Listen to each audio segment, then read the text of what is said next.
Simple harmonic motion, वहां पर आपको याद रखना है x हमने क्या लिखा था, a sin फाइव, x क्या लिखा था, a sin फाइव, ठीक है। फाइव याद है ना पूरा क्या था, omega T plus five not, है ना, तो ये हो गया फाइव। फाइव यहां पर क्या है, फेज है। अगर मैं यहां से वेलोसिटी फाइंड करना चाहूं तो मुझे क्या करना चाहिए, डिफरेंशिएट कर देना चाहिए इसको। तो हम यहां पर dx बाई डी टी लिखेंगे। बताओ dx बाई डी टी क्या आएगा, बताओ, a और साइन फाइव को डिफरेंशिएट कर दो, साइन फाइव का डिफरेंशिएशन आएगा कॉस फाइव और फाइव का डिफरेंशिएशन होगा D five by D T. यहां पर कई बार लोग मिस्टेक कर जाते हैं, लिखते नहीं है भाई, साइन फाइव का तो हो गया कॉस फाइव और फाइव का भी तो करोगे ना, D five by D T. अब बताओ D five by D T का मतलब क्या है, फेज के चेंज होने का रेट, दैट इज ओमेगा। तो यहां पर आ जाएगा ओमेगा, तो ये हो गया ए ओमेगा और साथ में क्या आ गया, कॉस फाइव, ठीक है। और अगर मुझे एक्सेलरेशन चाहिए तो मुझे क्या करना पड़ेगा, नहीं डिफरेंशिएट तो कर ही सकते हैं लेकिन उसकी जरूरत नहीं है, क्योंकि मुझे पता है ए डायरेक्ट मेरे पास है माइनस ओमेगा स्क्वायर एक्स, तो मैं x की वैल्यू डायरेक्ट यहां पुट कर दूं तो ये हो जाएगा माइनस ओमेगा स्क्वायर, और बताओ x क्या है, a साइन फाइव, लिख सकते हैं इसे। अब जो मैं इसमें कन्वर्जन करने वाला हूं वो चीज जरा समझिएगा, x तो हमें पता है a साइन फाइव है, वेलोसिटी को जरा ध्यान से देखो, ये हो गया a ओमेगा। सोचो cos फाइव को क्या मैं ऐसे लिख सकता हूं, sine five plus pi by two, क्योंकि sine 90 plus theta cos theta ही होता है, ठीक है, sine 90 plus theta cos theta होता है, तो हम इसको ऐसे लिख सकते हैं। इसी तरह से इसको देखो हम कैसे लिखेंगे, ए ओमेगा स्क्वायर तो आपको दिख ही रहा है, साथ में minus sine five, minus sine five को हम लिख सकते हैं साइन फाइव प्लस फाइव। क्यों, क्योंकि sine five plus theta, sine 180 plus theta, भाई 180 से अगर आप जाते हो ना बाहर, जैसे 0 ये 90 ये 180, 180 के आगे साइन नेगेटिव हो जाता है, तो माइनस साइन थीटा को हम लिख सकते हैं साइन 180 प्लस थीटा, ठीक है। तो ऐसे, अब इसका यूज क्या है वो देखो आप, तो बताओ इनसे क्या समझ में आता है हमें, कि अगर हम एसएचएम की बात कर रहे हैं तो डिस्प्लेसमेंट को हम लिख सकते हैं ए साइन फाइव, तो वेलोसिटी को हम लिख सकते हैं a omega sine five plus pi by two, और एक्सेलरेशन को हम लिख सकते हैं a omega square sine five plus pi, ठीक है। बहुत इंपॉर्टेंट ये टर्म है, इससे डायरेक्ट क्वेश्चन पूछे जाते हैं। पहले तो आप ये समझो, ये x है और ये x की मैक्सिमम वैल्यू है, ये वेलोसिटी है और a ओमेगा क्या है, वेलोसिटी की मैक्सिमम वैल्यू।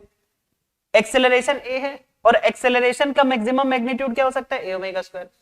तो ये जो आपको दिख रहा है ना a, ये a या फिर a ओमेगा स्क्वायर, या फिर आपको ये जो दिख रहा है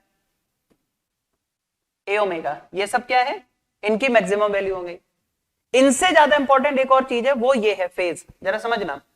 बताओ डिस्प्लेसमेंट का फेज क्या है, फाइव, वेलोसिटी का फेज क्या है, five plus pi by to, यानी कि डिस्प्लेसमेंट से जो वेलोसिटी है वो पाई बाय टू लीड कर रही है। ये बहुत इंपॉर्टेंट क्वेश्चन है, डायरेक्ट आ सकता है ये, डिस्प्लेसमेंट से वेलोसिटी कितना लीड कर रही है, पाई बाय टू। लीड करने का मतलब इसका फेज कितना है, पाई, और वेलोसिटी का फेज क्या है, five plus pi by to, मतलब डिस्प्लेसमेंट के फेज से पाई बाय टू ज्यादा, तो वेलोसिटी फेज में डिस्प्लेसमेंट से लीड कर रही है पाई बाय टू। अच्छा अब देखो यहां पर वेलोसिटी का फेज क्या है, five plus pi by two, और एक्सेलरेशन का फेज क्या है, फाइव प्लस पाई, यानी कि पाई बाय टू से पाई बाय टू और ज्यादा।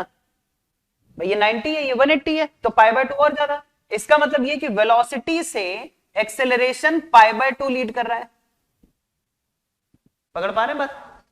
या फिर आप ये भी कह सकते हो कि सीधे सीधे डिस्प्लेसमेंट से एक्सेलरेशन कितना लीड कर रहा है फेज में, पाई, क्योंकि डिस्प्लेसमेंट का फेज क्या है, पाई, और एक्सेलरेशन का फेज है फाइव प्लस पाई। बात समझ में आ रही है? तो बताओ डिस्प्लेसमेंट से वेलोसिटी कितना लीड कर रही है, पाई बाय टू, वेलोसिटी से एक्सेलरेशन कितना लीड कर रहा है, पाई बाय टू, या डिस्प्लेसमेंट से एक्सेलरेशन कितना लीड कर रहा है, पाई। और इसी बात को अगर आप वेक्टर फॉर्म में समझो, देखो अगर हम इसको वेक्टर से समझे तो कैसे समझेंगे, एक बार फिर से बताओ, डिस्प्लेसमेंट क्या लिखा था, ए साइन फाइव, वेलोसिटी क्या लिखी थी ए ओमेगा, और यहां पर लिखा था साइन 5 प्लस 5/2, और हमने एक्सेलरेशन क्या लिखा था a omega square sine 5 plus pi, यही लिखा था ना। और इससे हमने ये समझाने की कोशिश की थी कि डिस्प्लेसमेंट से वेलोसिटी π/2 लीड कर रही है, वेलोसिटी से एक्सेलरेशन π/2 लीड कर रहा है, यही तो था। अब एक काम करते हैं, इसी को वेक्टर फॉर्म में दिखाएं तो कैसे दिखाएंगे। देखो ये क्या है, देखो ये हमने यहां पर ड्रॉ किया डिस्प्लेसमेंट, फिर यहां पर हमने ड्रॉ किया वेलोसिटी, और फिर यहां पर हमने ड्रॉ किया एक्सेलरेशन। ये बहुत इंपॉर्टेंट क्वेश्चन है, किसी भी फॉर्म में आपसे पूछा जा सकता है। मैंने क्या बोला कि डिस्प्लेसमेंट से वेलोसिटी और वेलोसिटी से एक्सेलरेशन, आप जरा रिलेट करिएगा, डिस्प्लेसमेंट से वेलोसिटी कितना लीड कर रही है π/2, और वेलोसिटी से एक्सेलरेशन कितना आगे है फेज में π/2, और डिस्प्लेसमेंट से एक्सेलरेशन कितना आगे है पाई। क्लियर दिखाई दे रहा है।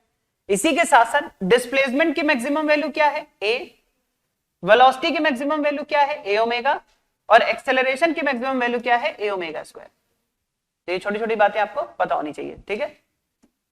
मतलब हम यहां पर क्या बोल सकते हैं, वेलोसिटी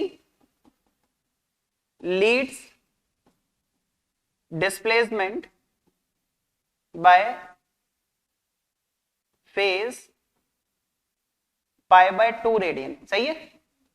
इसी तरह से acceleration leads velocity by phase π/2 radian, इसी तरह से acceleration leads displacement by phase pi radian.